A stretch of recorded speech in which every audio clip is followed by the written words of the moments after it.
नमस्कार, आदाब, सत श्री अकाल। लाइव नेशन 7 में आपका स्वागत है। मैं शादाब मलिक। अगर अभी तक आप लोगों ने हमारे चैनल को सब्सक्राइब नहीं किया है तो ज़रूर सब्सक्राइब कर लें।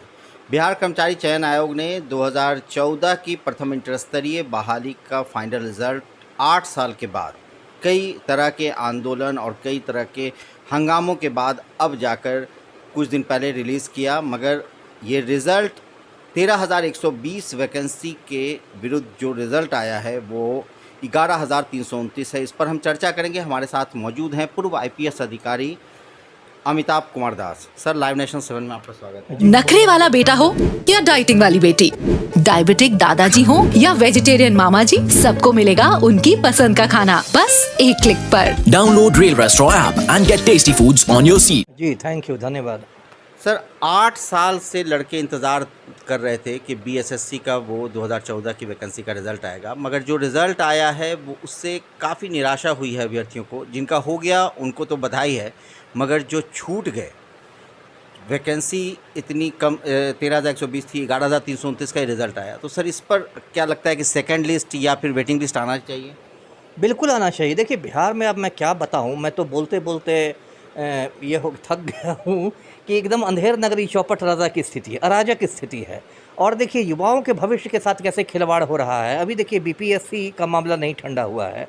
BPSC का इनका पेपर लीक कर गया बिहार लोक सेवा आयोग का 8 मई को, और अब तक उसमें कोई बड़ी मछली नहीं पकड़ी गई है। और अगस्त के अंतिम सप्ताह में कहते हैं दोबारा परीक्षा होगी। हो सकता है दोबारा भी पेपर लीक हो जाए, जो हिसाब किताब चल रहा है बिहार का। तो यहाँ तो अराजक स्थिति है। अब देखिए, आपने ये बिहार कर्मचारी चयन आयोग की बात की। अब देखिए, 8 साल पहले यह इसमें इसकी प्रक्रिया शुरू हुई थी। 8 साल कम नहीं होता है। 8 साल पहले प्रक्रिया शुरू हुई। उस समय जो रिक्तियाँ निकाली गई थी वो थी 13,120। 13,120 की रिक्तियाँ थी। इतने लोगों ने दिया था, लड़के लड़कियों ने वो आस लगाए बैठे हुए थे कि इतनी रिक्तियाँ हैं। अब जब आपने रिज़ल्ट निकाला, और वो रिज़ल्ट भी इन लोगों ने ऐसे नहीं निकाला, छात्र आंदोलन कई बार आंदोलन हुआ है सर, और कई बार आंदोलन हुआ। और इस बार भी छात्रों ने मतलब एक तरह से अल्टीमेटम दिया था कि 27 तारीख तक रिजल्ट निकाला जाए। तो उसके बाद इन लोगों ने रिजल्ट निकाला। अब जब रिजल्ट निकाला तो उसमें 11,329 हाँ फाइनल रिजल्ट है। तो क्या आपने मजाक बना रखा है? ये तो लगभग 2,000 का फ़र्क हो रहा है रिक्तियों में। 13,000 से भी ऊपर था, अब 11,000 से ऊपर है। तो ये 2,000 वैकेंसी का क्या हुआ? और इसका आधार बताना चाहिए बिहार कर्मचारी चयन आयोग को कि भाई ऐसा क्यों हुआ। ये तो मैं मानने को तैयार नहीं हूँ कि जितनी रिक्तियाँ थी उससे कम लोग बैठे। ऐसा तो होता नहीं है। नहीं सर, काउंसलिंग में ही 14,410 लोगों को बुलाया गया। वही ना, जब काउंसलिंग में आप बता रहे हैं 14,000 से ऊपर को बुलाया गया था, तो फिर 11,329 का क्या करना है? इसमें तो कायदे से तो करना चाहिए था कि 13,120 लोगों का चयन होना चाहिए था फाइनल तौर पर, कायदे से। मान लीजिए किसी वजह से, मैं नहीं जानता वजह, मान लीजिए किसी तकनीकी वजह से, किसी वजह से इन लोगों ने रिज़ल्ट निकाला, तो कायदा ये है कि आप वेटिंग लिस्ट निकालें, है ना, या दूसरी सूची निकालें। वेटिंग लिस्ट ही क्यों कहूँ मैं, दूसरी सूची निकालें, और दूसरी सूची में जो बचे हुए लोग हैं उनको ले। क्योंकि इस 8 साल जो आपने गुजारे हैं उसमें बहुत लोगों की उम्र निकल गई है।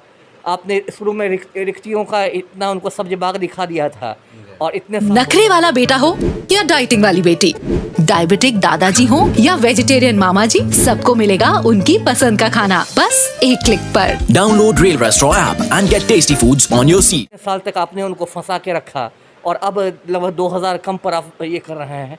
तो ये तो मतलब सरकार ही जब झूठ बोलने लगे तो आम आदमी कहाँ जाएगा?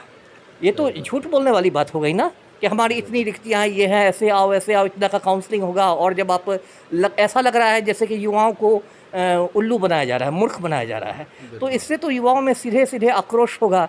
अभी देखिए, एक बेसिर पैर की योजना आई है अग्निपथ, उसको लेके ऑलरेडी आक्रोश है। BPSC पेपर लीक हो गया। इसके पहले आपको याद होगा रेलवे की ग्रुप D की परीक्षा थी, RRB NTPC, उसको लेके आक्रोश था।